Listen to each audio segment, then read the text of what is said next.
Meus amores, vamos retornar às nossas revisões Enem a partir da 15ª, né?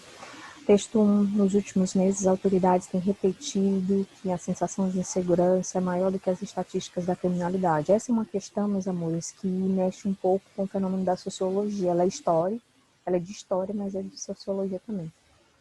Como se a sensação fosse menos real do que os números, que é preciso lembrar, no caso de São Paulo, têm se mostrado assombrosos, ou que as estatísticas teriam mais valor do que a decodificação da experiência aqui traduzida em sensação, ou ainda como se os números fossem mais legítimos para aferir a realidade do que a experiência de quem a vive. Aí, Sensação de Insegurança, né, o texto da revista Época, do dia 10 de dezembro de 2012, assinado pela Eliane Brum.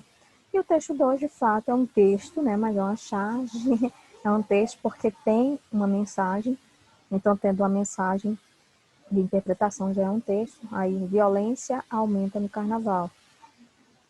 E realmente aumenta, não só no carnaval, como em todos os outros, né, as outras festividades que ocorrem, onde tem aglomeração. Né? Com base nas informações contidas no texto 1 e 2 sobre a questão da violência urbana do Brasil, pode-se afirmar que a percepção de insegurança do brasileiro decorre também da letra A, credibilidade excessiva da população em dados estatísticos ilusórios. A população, ela acredita nesses dados ilusórios? De forma alguma, né? De forma alguma. Se são dados ilusórios, como é que a população iria aceitar, né, como dados? Então, os dados, na real, os dados são corretos. Letra B, reação emocional no contexto de uma sociedade marcada pelo medo. Aqui, gente, se você for analisar, reação emocional no contexto de uma sociedade marcada pelo medo. Se você for avaliar o Brasil, a nossa sociedade, ela vive com medo e insegura? Vive. A gente reage de que forma diante dessas violências urbanas? A gente tem uma reação emotiva, né, de medo. E aí, de fato, essa letra B, ela compreende, sim, o que a gente está falando, né? Reação emocional no contexto de uma sociedade marcada pelo medo. Mas vamos analisar as outras, né? Tradição nacional de confiar mais experiências que nos números. Mais nas experiências do que nos números. Tradição nacional de confiar mais nas experiências que nos números. Não, gente. A gente não pode confiar somente nas experiências policiais, nas ações policiais, do que simplesmente descartar os números de mortes nessas operações, quem morre, quais são as raças que mais são atingidas. Letra D, atitude violenta do Estado em relação aos que cometem crimes. Gente, o texto não está falando que o Estado ele vai agir de forma truculenta contra os criminosos, não está falando isso. Letra E, valorização das opiniões individuais em detrimento dos fatos reais. A gente não tem uma valorização maior de cada opinião individual, burlando aí a realidade dos fatos, né? Então, você tem que ter uma opinião formada acerca da violência, mas é uma opinião que tem que ser real, né? Não pode ser uma opinião simplesmente longe da realidade. Vamos aí, a letra correta fica realmente a letra B, tá? A 16, na 16 a gente tem aí, há países com mais de 60% da população constituída por índios, como Bolívia e Guatemala. E há o México, em que a porcentagem está ao redor de 2%. Dependendo das condições, não há sentido pleitear essa autonomia de estados indígenas na América, especialmente se ela ficar submetida a governos que não estão interessados em repassar recursos para o desenvolvimento dessas populações. Há setores do zapatismo e do movimento indígena boliviano que, de fato, pleiteiam a autonomia, mas, ao mesmo tempo, estão buscando integrar-se. É importante diferenciar movimentos que buscam maior inserção dos indígenas no mundo globalizado de movimentos extremados, fundamentalistas que querem autonomia a qualquer preço, mesmo que ela venha isolar ainda mais os indígenas. Aí é o Nestor Garcia, em entrevista ao Estado de São Paulo, que é o Estadão, né? Analisando o depoimento de Canclin e a história dos indígenas na América, é possível inferir que, né, letra A, viviam pacificamente no interior dos grandes impérios pré-colombianos, Inca, Maia e Aztecas, até a chegada dos europeus que destruíram as comunidades indígenas e dizimaram milhões de pessoas. Eles não viviam pacificamente no interior dos grandes impérios. Quando a gente fala impérios pré-colombianos, né, a gente tem que tomar muito cuidado, eles não necessariamente viviam pacificamente, né? Letra B. Atravessaram conflitos em todos os períodos conhecidos de sua história, das lutas contra a dominação dos grandes impérios pré-colombianos, à resistência frente aos europeus conquistadores e aos estados independentes. Meus amores, aqui é uma realidade dos nativos da América pré-colombiana. E quando a gente fala América pré-colombiana, ou América hispânica, nós estamos falando dos nativos ou dos países colonizados pelos espanhóis, e estamos retratando uma realidade de conflitos, né? A gente tem aí os maias, os incas e os astecas, eles viviam num processo aí de conflitos, principalmente quando a gente fala da sucessão aí dos imperadores, né? No caso o imperador Inca.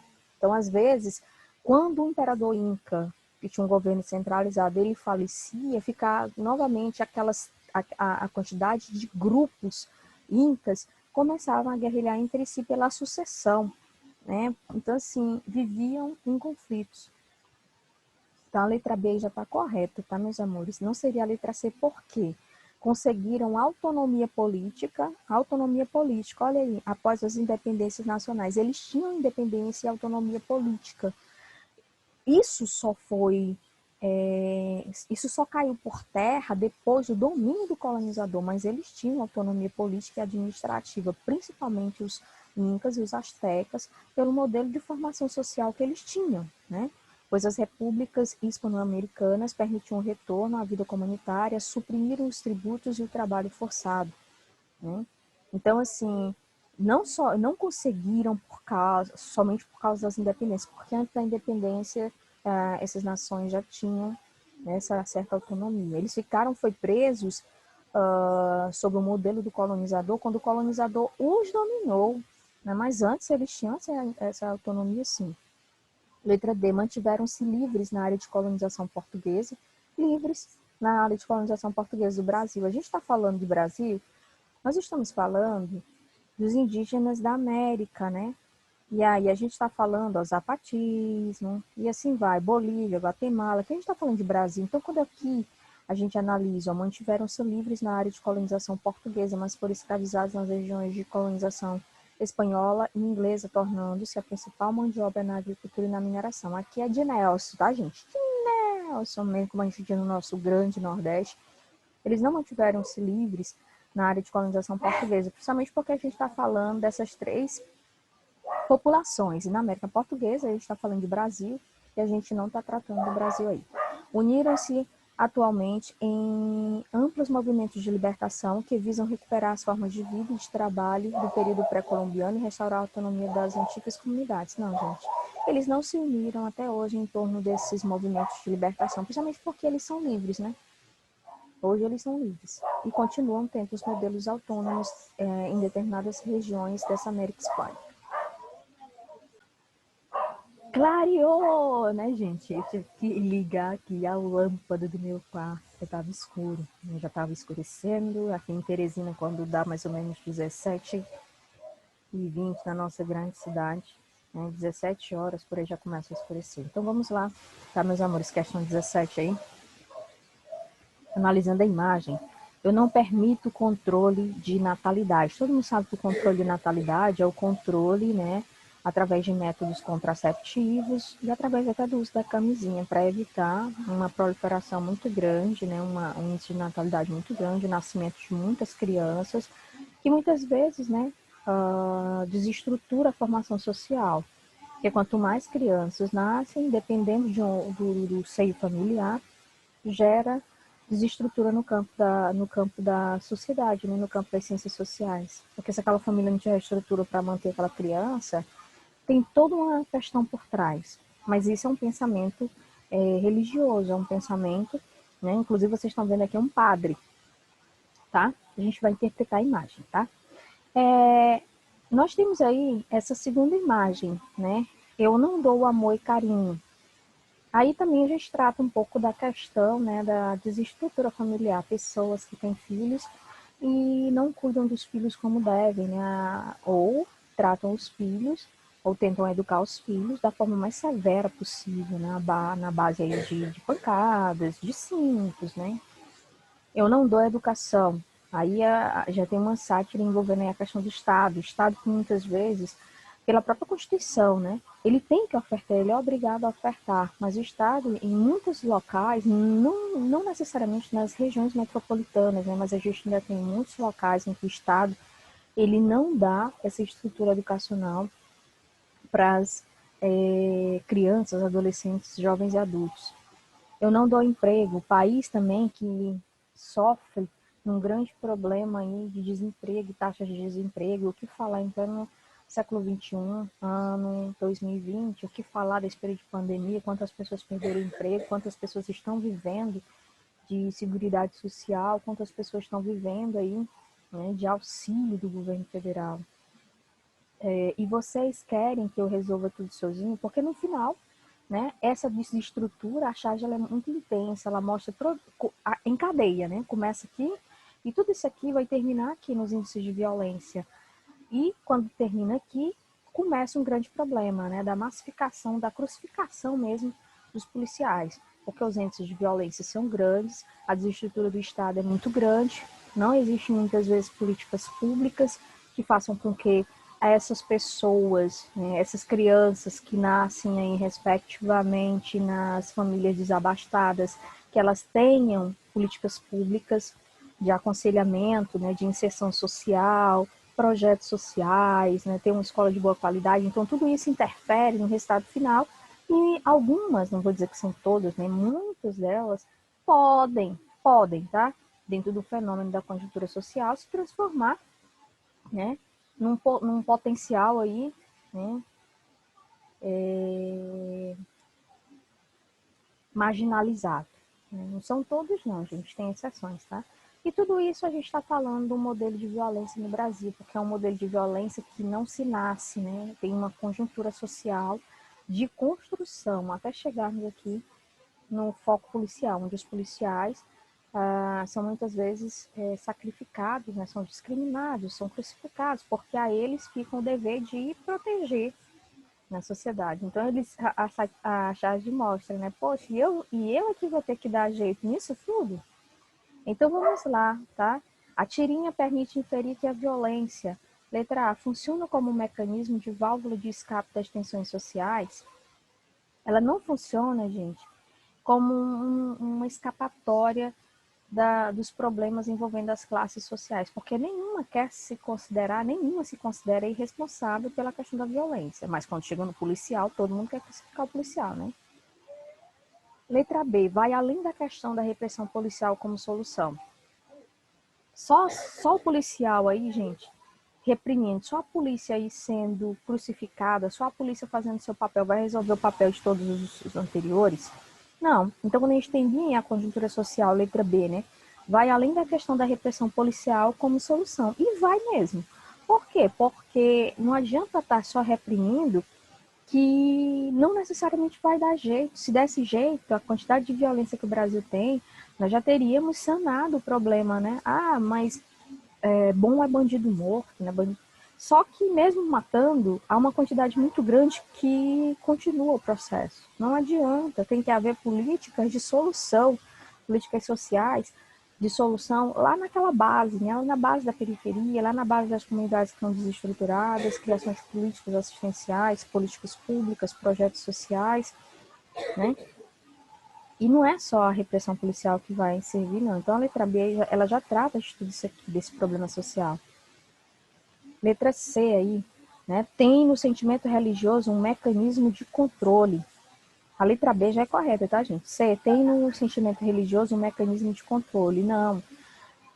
Gente, quantas pessoas estão dentro das religiões e elas não seguem muitas vezes o que as religiões pedem, né? Questão de tomar pílula. Inclusive, tem religiões, né, cristãs mesmo, tá? Tem igrejas cristãs, né, nem religião, porque a religião é o cristianismo. Tem igrejas cristãs que proíbem essa questão dos contraceptivos pelas mulheres. Então, assim, tem no sentimento religioso um mecanismo de controle? Não, porque se tivesse um mecanismo de controle, né, aí a gente teria religião como um todo, onde a grande parcela das pessoas que estão dentro dessas religiões fizesse o que as religiões mandassem. Só que hoje é muito complicado quando se diz que as religiões, por exemplo, o cristianismo, porque aqui é a igreja católica, né, dá para perceber, não quer utilização de contraceptivos, métodos contraceptivos, pílulas anticoncepcionais. Então, assim, não tem como controlar, né? Mesmo que a religião faça isso aqui, mas não tem como controlar não, porque as pessoas são muito autônomas, né? Por mais que elas tenham religiões, mas elas são muito autônomas nas suas próprias decisões. Letra D, está vinculada especialmente a questões raciais e ideológicas, não tem nada a ver. Dependente da raça e ideologia, as pessoas têm filhos e precisam planejá-los. Letra E, independente de fatores econômicos e estruturais da sociedade. Não, gente, para você colocar um filho no mundo, é necessário que você analise seu viés econômico, quanto você ganha, se dá para você, né, ter um filho para viver dentro dessas estruturas econômicas e como está a sociedade, como você vai educar o seu filho, com quais princípios você vai educar, né? Então, a letra B é a correta. 18 aí, tá, gente? Aí a gente tem a imagem. Deixa eu ver se eu consigo aumentar. Aí, ó. Graciliano Leopoldino dos Santos, Dom Pedro II, em 1839. Aí é o segundo, né?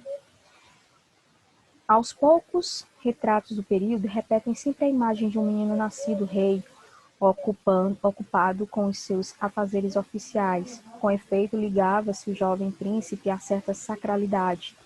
É ao menos esse tipo de idealização que vemos na imagem de 1839 e em outras do mesmo período onde Dom Pedro pairava ou paira por sobre as nuvens. Aí, Lilia Schwartz, As Barbas do Imperador. Lembrem, tá, gente? Não esqueçam disso nunca. Sempre as imagens de Dom Pedro II vão aparecer ele um pouco mais velho, sendo que o pai, né, Dom Pedro I, vai aparecer mais novo.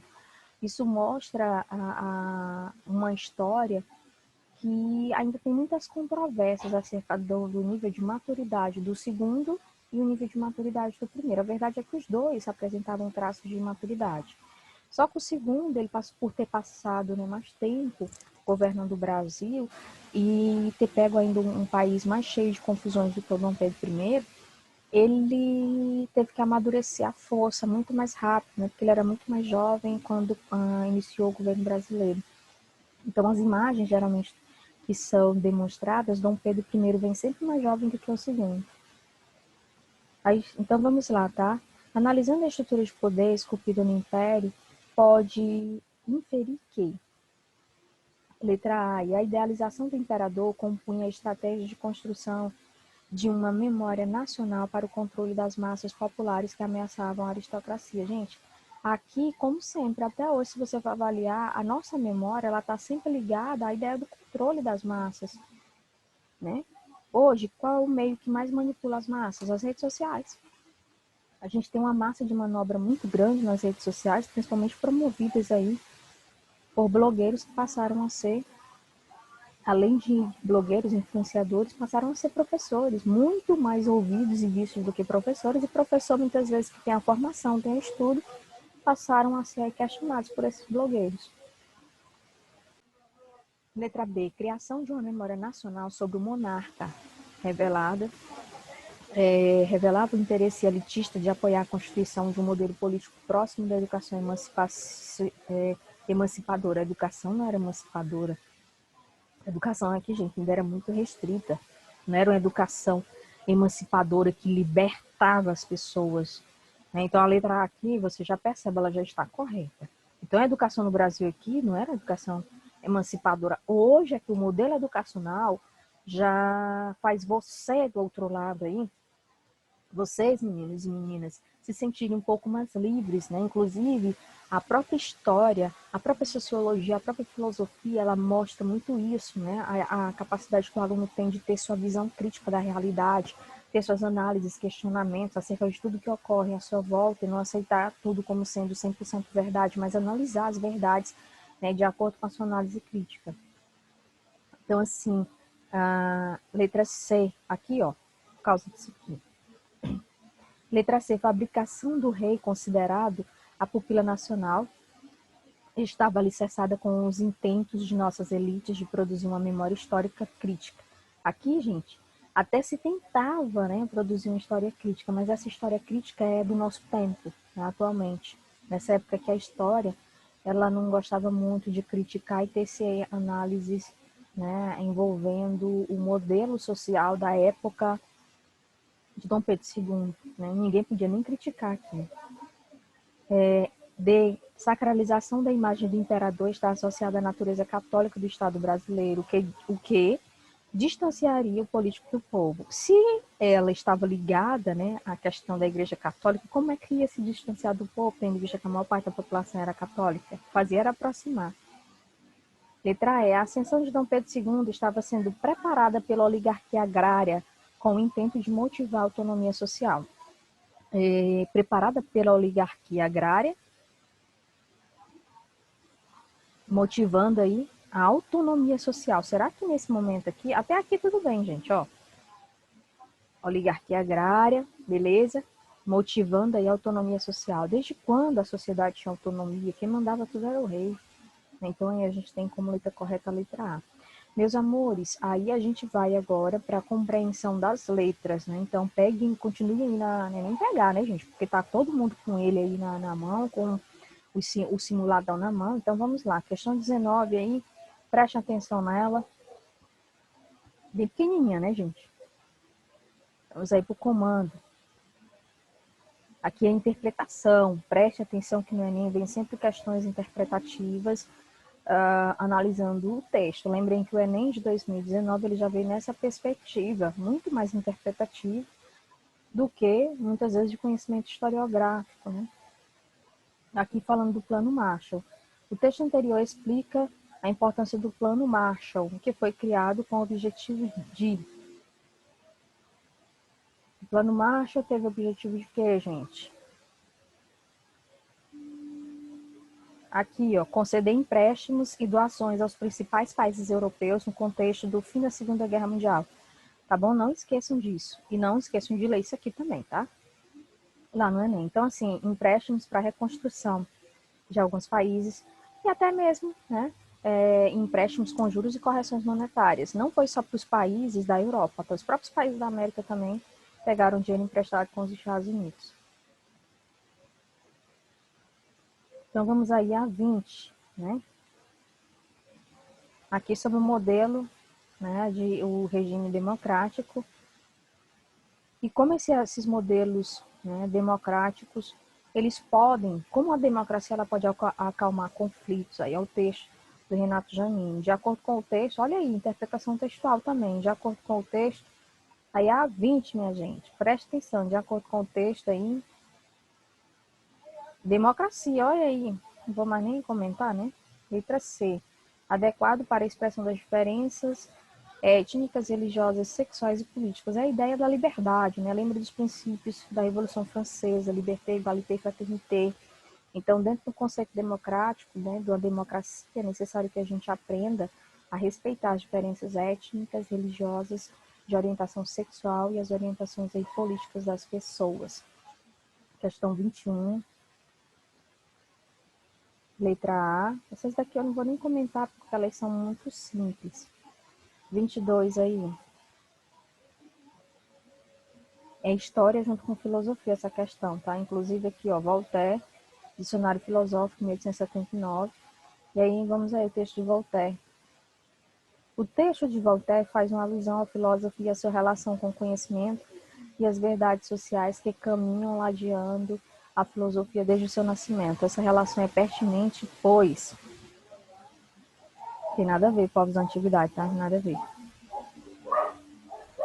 O nascimento da filosofia também tem nada a ver, principalmente que Voltaire é dessa época. Letra C aí é correta, tá, gente?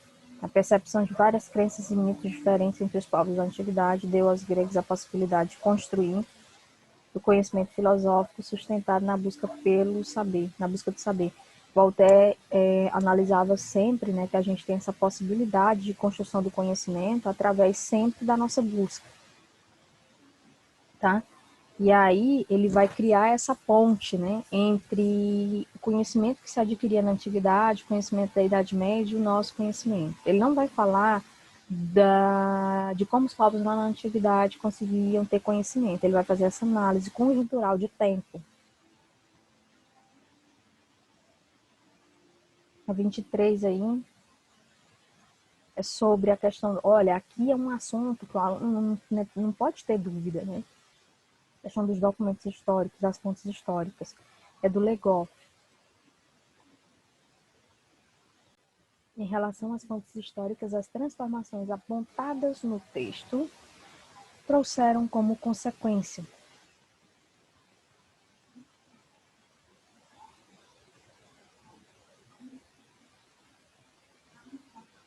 aqui, gente, ó, letra D, ampliação dos significados e fontes em objetos históricos.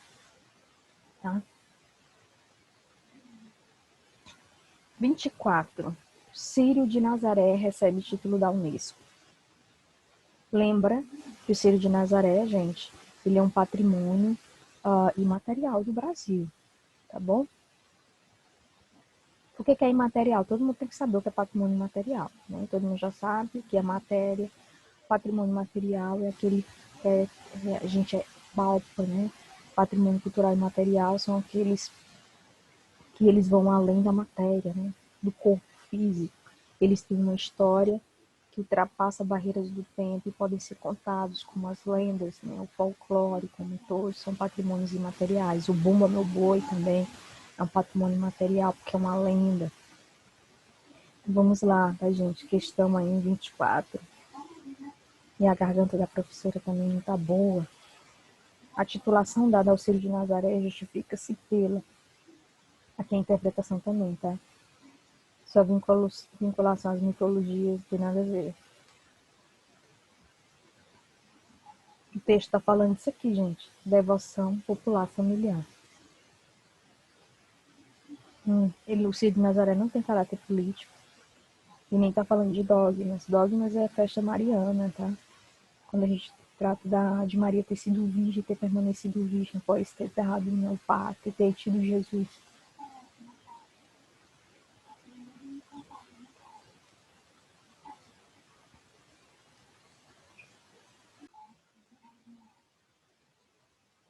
D aí também está errada. Potencial para o turismo ecologicamente sustentável. A gente não está falando de turismo ecologicamente sustentável. As pessoas que vão, geralmente são religiosas. Não é um turismo sustentável, é um turismo religioso. Seu caráter material, antigo, encarnado nas igrejas e estados, nada a ver. É imaterial. Essa 24, né? Então vamos para 25. Minha garganta tá arranhando, né, gente? Mas faz parte. Aí também interpretação textual.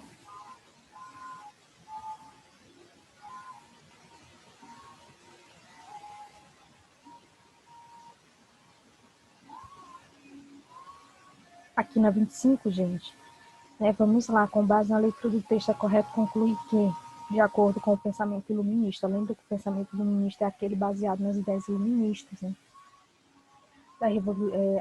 Aquele pensamento iluminista dos conceitos ideais que levaram, né, e que condicionaram as grandes revoluções mundiais, né, principalmente aí a Revolução Francesa. Então vamos lá, tá? Nós estamos aí analisando questão 25, né? A busca pela libertação por meio do conhecimento não oferece perigos, nada a ver. A minoridade intelectual não tem nada a ver. A ausência de senso crítico pode ser uma situação confortável. Sim, aqui está trazendo justamente o perigo da falta de esclarecimento, né, gente?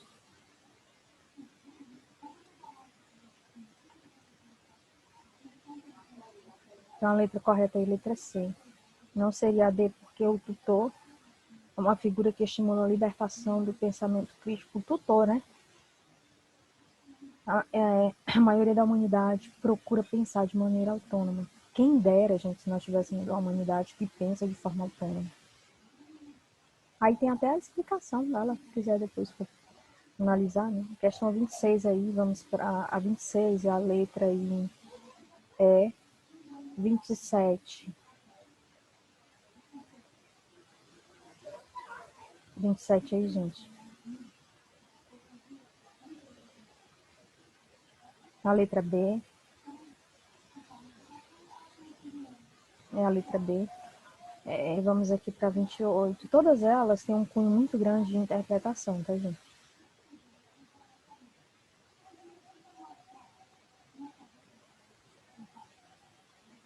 Letra E aqui, tá, gente? Eu falei que era a letra E, reconhecimento da dignidade de grupos minoritários. 29. Democracia. Aí, gente, analisando o senso de democracia.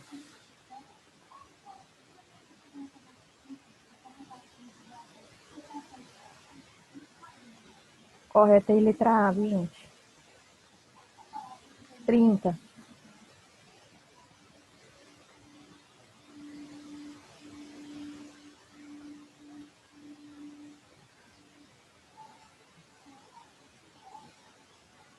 Que é sobre ética. Aqui é a história junto com a ética moral, tá?